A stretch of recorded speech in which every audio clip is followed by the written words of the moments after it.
Good afternoon, ladies and gentlemen. Welcome to DAVIDsTEA conference call for the third quarter of fiscal year 2019. Today's call is being recorded and all lines are in a listen-only mode. Before we get started, I would like to remind you of the company's safe harbor language. This presentation includes forward-looking statements about our expectations for the performance of our business in the coming quarter and year. Each forward-looking statement contained in this presentation is subject to risks and uncertainties that could cause actual results to differ materially from those projected in such statements. Additional information regarding these factors appears under the heading Risk Factors in our Form 10-K, which was filed with the Securities and Exchange Commission on May 2nd, 2019, and is available at www.sec.gov and on DAVIDsTEA website. The forward-looking statements in this discussion speak only as of today's date, and we undertake no obligation to update or revise any of these statements. If any non-IFRS financial measure is used on this call, a reconciliation to the most directly comparable IFRS financial measure will be detailed on our Form 10-Q, which was filed with the Securities and Exchange Commission earlier today. As a reminder, all dollar amounts referred to are in Canadian dollars unless otherwise indicated. I would now like to turn the call over to Mr. Herschel Segal, Executive Chairman and Interim CEO of DAVIDsTEA. Thank you, Operator. Good afternoon, everyone, and thank you for joining us as we review our results for the third quarter of fiscal 2019. With me today is Frank Zitella, DAVIDsTEA's Chief Financial and Operating Officer. Our third quarter sales performance reflected normal seasonal patterns, which included a high proportion of discounted residual teas, an unfavorable product mix, in addition to a reduction in the scope of our tea accessory line. Furthermore, during the quarter, we encountered slight delays for the launch into additional stores in our wholesale channel.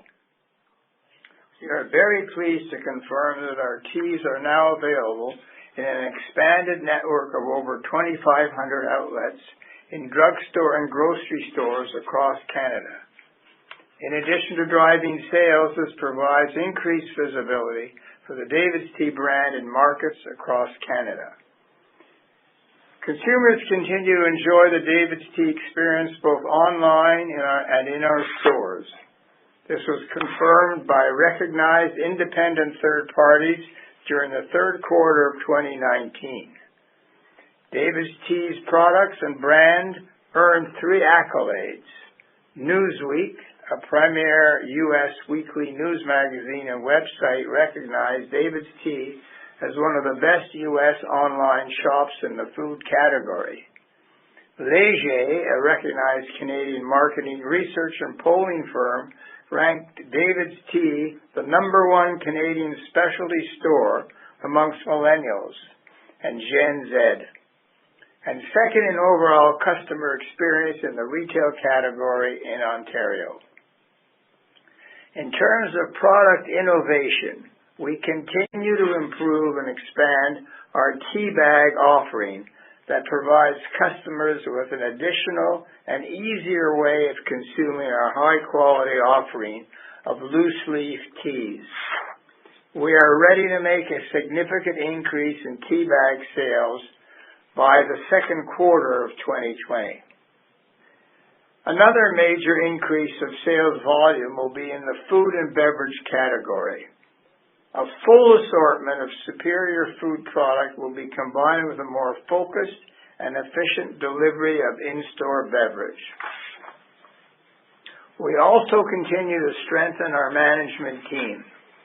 We recently appointed a Senior Vice President of Merchandising, Fiona Horgan, who brings more than 25 years of experience in retail operations in Canada. She is a great addition to the team. And with that, I will turn the call over to Frank to discuss our financial results in more detail. Thanks, Herschel, and good afternoon, everyone. In the third quarter of 2019, We continue to streamline our portfolio of products to improve our customers' experience. While we successfully managed to reduce our inventories by over 26% year over year, the transition impacted sales, and our margins were affected by the unfavorable product mix.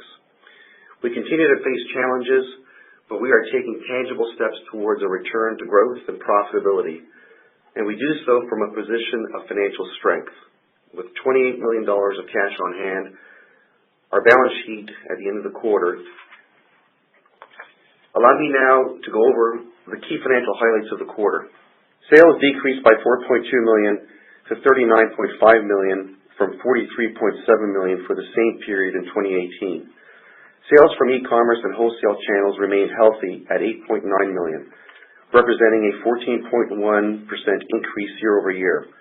This increase was driven primarily by greater online adoption, as well as from increased demand from our existing grocery chain distribution across Canada. In-store sales were impacted by the decision to reduce our key accessory SKUs and an unfavorable product mix with a higher proportion of residual items. Excluding the impact of IFRS 16, the loss from operating activities was $12.1 million, representing an increased loss of $1.4 million from the prior year quarter. This increased loss was mainly due to the deleveraging of fixed costs due to negative comparable store sales and the impairment of right-of-use assets, offset by the absence of adjusted items incurred in the comparable quarter of fiscal 2018. We were able to partially offset lower sales activity in the quarter with lower spending on SG&A expenses.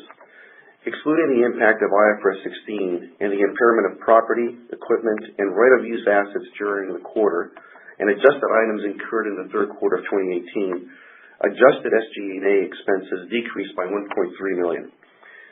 EBITDA, which excludes non-cash and other items in the current and prior periods, was negative $4.5 million compared to negative $8.6 million in the prior year quarter.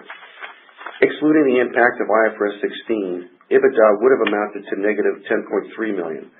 Adjusted EBITDA for the quarter amounted to negative $2.2 million compared to negative $6.2 million in the prior year quarter. We ended the quarter in a leaner inventory position as we optimized our product assortment, with inventories at the end of the quarter of $32.6 million, a 26.5% reduction from the same period in the prior year. As indicated before, our balance sheet remains strong with cash at quarter end of $28 million, a $9.3 million increase year over year. In closing, we continue to work towards optimizing our product portfolio and introducing the most innovative and compelling new offerings to our consumers. Near-term sales challenges remain as we are confidently taking steps to stabilize the business. We are firmly focused on product innovation, enhancing the customer experience both online and in-store, and into ensuring that we have a compelling and innovative product assortment. We are on the right track, but it's taking a little longer than anticipated. We are nonetheless encouraged that our customer experience and engagement efforts continue to resonate with consumers, as evidenced by recent surveys. Our presence in over 2,500 retail locations across Canada in the wholesale channel, in addition to our own stores, has significantly extended the availability of our tea sachets and provides additional visibility to our brand. Finally, we want to acknowledge the tireless effort of all our employees across the DAVIDsTEA network. We've assembled a passionate team dedicated to product innovation and enhancing every customer's experience with the brand. We thank them all and wish them and our customers and our shareholders happy holidays. This concludes our remarks. Thank you for joining us today. This concludes today's conference call. You may now disconnect.